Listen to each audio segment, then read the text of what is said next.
Lantunan salawat Nabi bergema di lapangan Karebosi. Pelajar SD sekota Makassar mengikuti karnaval Islami dalam rangka memperingati Tahun Baru Islam 1 Muharram 1444 Hijriah yang jatuh pada 30 Juli 2022.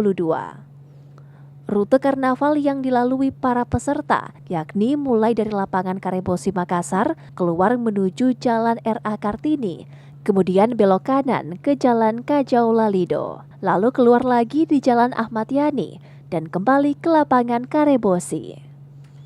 Antusias anak-anak mengikuti karnaval yang digelar Harian Berita Kota Makassar bekerja sama dengan Dinas Pendidikan Kota Makassar dengan tujuan menanamkan nilai-nilai dan sejarah Islam di Nusantara. Salah satunya dengan memperingati 1 Muharram agar anak-anak generasi bangsa dapat paham tentang perjuangan Nabi Muhammad SAW dalam menyebarkan Islam di dunia sebagai rahmatan lil alamin. Yang mana nanti juara kita lihatlah nanti, kita tunggu. Ya, setelah ini tentu akan diumumkan siapa yang menjadi juara di dalam karnaval ini. Sebenarnya itu bukan hal yang paling penting, tetapi hal yang paling penting adalah bagaimana memaknai 1 Muharram itu, bahwa itu 1 Muharram adalah Tahun Baru Islam.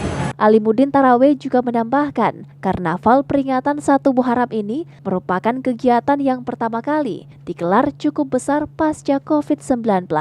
Acara keagamaan atau memperingati hari besar keagamaan seperti ini diharapkan dapat digelar setiap tahun, tentunya dengan melibatkan para pelajar. Ira, Fajar TV dan Fajar Radio melaporkan.